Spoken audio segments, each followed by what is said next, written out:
देश में बेस्तवारी पेटा नाम का एक छोटा गांव था। उसके बगल में से एक नदी बहती थी। उसके ऊपर एक पुराना पुल रहता था। वो बहुत पुराना हो गया था। बहुत सालों से कोई उसका इस्तेमाल नहीं कर रहा था। उस गांव में एक धनवान आदमी हुआ करता था। उसका नाम काशी था। वो वहाँ का एमएलए भी था। वो बहुत बड़ा लालची और धोखेबाज आदमी था। अवैध रूप से बहुत पैसे कमाकर उन्हें अपने घर में ही छिपा कर रखता था।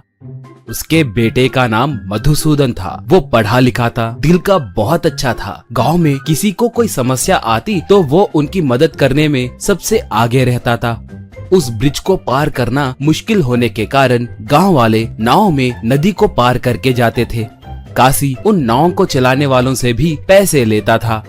एक बार मधुसूदन पिता से, पिताजी आपको पैसों का इतना लालच क्यों है? हर बार कोई ना कोई झूठा वादा करके लोगों से वोट दिलवाकर जीतते हो, मगर बाद में उनका चेहरा तक नहीं देखते। वो ब्रिज को बनाए तो उनकी परेशानियां दूर होंगी ना? कहा तो काशी, बेटे तुम्हें राजनीति कभी समझ में नहीं आएगी। सीखने कहे तो भी कभी सीखते नहीं। उन लोगों पे दया दिखाए तो हमें 1 रुपए का भी लाभ नहीं मिलेगा। वहाँ ब्रिज बनाने का कॉन्ट्रैक्ट हमें मिलने के बाद ही मैं वहाँ ब्रिज बनाऊंगा, तभी हमें पैसे बचेंगे। इसलिए जब तक वो ब्रिज बनाने का कॉन्ट्रैक्ट मुझे नहीं मिलता, मैं वहाँ पर ब्रिज बनने नहीं दूंगा। कहा मधुसूदन, ये बहुत गलत बात है पिताजी। पिछले चुनाव में आपने ब्रिज बनवाएंगे कहकर वादा किया था। अब इस बार उनसे क्या कहकर वोट मांगोगे? कहा काशी तब।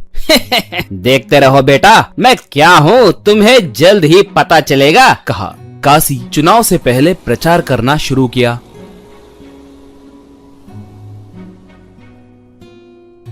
गांव वालों, फिर से चुनाव आए हैं। ब्रिज बनने से वो विपक्षी नेता लोग रुकावट डाल रहे हैं, इसीलिए देरी हुई। किसी ना किसी दिन मैं यही ब्रिज बनाकर दिखाऊंगा। इस बार मुझे जितवाए तो आप सबके लिए घर बनवा कर दूंगा।